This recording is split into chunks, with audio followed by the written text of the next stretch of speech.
Good evening students வந்து பார்த்தீங்கன்னா எல்லாருக்கும் ஒரு ஸ்பெஷலான ஒரு குட் ஈவினிங் ஓகேங்களா. ஸோ வந்து பார்த்தீங்கன்னா அண்ணா யூனிவர்சிட்டியில் படிக்கிற ஸ்டூடெண்ட்ஸு குறிப்பாக வந்து பார்த்தீங்கன்னா ஏப்ரல் மே 2025 செமஸ்டர் எக்ஸாம்ஸை எழுதிட்டு இருக்கிற ஸ்டூடெண்ட்ஸ் வந்து பார்த்தீங்கன்னா ரொம்பவே ஒரு பெரிய இம்பார்ட்டண்ட்டான அப்டேட்டு. ஸோ அது என்னன்றதை பார்ப்போம் ஓகேங்களா. ஸோ முடிஞ்ச அளவுக்கு வீடியோவை ஸ்கிப் பண்ணாமல் கேளுங்கப்பா, அப்போ தான் நான் சொல்கிற அப்டேட்டு உங்களுக்கு புரியும் ஓகேங்களா. ஸோ வீடியோக்குள்ளே போகலாம். ஃபஸ்ட்டு வந்து பார்த்தீங்கன்னா இப்போ எக்ஸாம்ஸை வந்து பார்த்தீங்கன்னா நீங்கள் எழுதிட்டுருக்கீங்க. பட் ஸ்டூடெண்ட்ஸ் வந்து பார்த்தீங்கன்னா கொஞ்சம் ஸ்ட்ரகிள் பண்ணுறாங்க. எதுக்குன்னா ஸோ எக்ஸாம்ஸை கன்சிஸ்டண்ட்டாக படித்து எழுதுறதுக்கு ஓகேங்களா.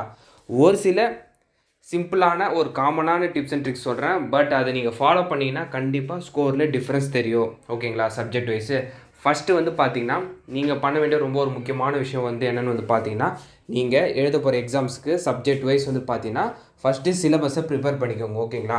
ஏன்னா சிலபஸை பேஸ் பண்ணாமல் நிறைய ஸ்டூடெண்ட்ஸ் படிச்சுட்டு இருக்காங்க. ஃபார் எக்ஸாம்பிள் எப்படின்னா, இப்போ கிளாஸ் நோட்ஸ்லாம் நீங்கள் எடுப்பீங்களா, ஸோ அதை வந்து பார்த்தீங்கன்னா மொத்தமாக காமனாக வந்து உட்காந்து ரிவைஸ் பண்ணும்போது ஒரு மாதிரி வேகாக இருக்கும் ஓகேங்களா. ஃபஸ்ட்டு யூனிட் வைஸ் சிலபஸை ப்ரிப்பேர் பண்ணி வச்சுக்கோங்க ஓகேங்களா.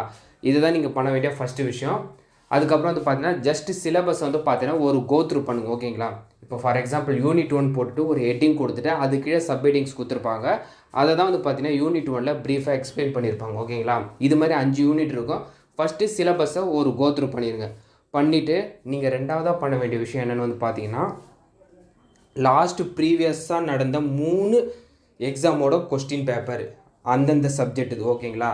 ஃபார் எக்ஸாம்பிள் ஏதோ ஒரு சப்ஜெக்ட் நீங்கள் படிக்கிறீங்களா, அந்த சப்ஜெக்டோட ப்ரீவியஸாக 3 வாட்டி நடந்த அந்த கொஷின் பேப்பர், மாடல் கொஷின் பேப்பரை நீங்கள் டவுன்லோட் பண்ணிக்கோங்க ஓகேங்களா. ஸோ அதில் இருக்க கொஷின்ஸு யூனிட் வைஸ் நீங்கள் ரிவைஸ் பண்ணுங்கள் ஓகேங்களா. ஸோ அந்த மாதிரி நீங்கள் பண்ணிங்கன்னா 60 to 70% ஆஃப் த கொஷின்ஸ் வந்து பார்த்தீங்கன்னா அதாவது நீங்கள் எழுத போகிற எக்ஸாம்ஸில் கம்பல்சரி கவர் ஆகும் ஓகேங்களா. ஸோ இது வந்து பார்த்தீங்கன்னா கண்டிப்பாக யூஸ்ஃபுல்லான டிப்ஸு. இதை வந்து நீங்கள் ஃபாலோ பண்ணிங்கன்னா கண்டிப்பாக வந்து பார்த்தீங்கன்னா எக்ஸாம்ஸில் மார்க்ஸில் உங்களுக்கு டிஃப்ரென்ஸ் தெரியும் ஓகேங்களா. ஸோ நீங்கள் அந்த மாதிரி படிக்கும்போது ரிப்பீட்டடாக கேட்ட கொஷின்ஸ் என்னன்றது இம்பார்ட்டன்ட் கொஷின்ஸு நீங்கள் வந்து பார்த்தீங்கன்னா படிக்கும்போது ஈஸியாக தெரிஞ்சுக்கலாம்.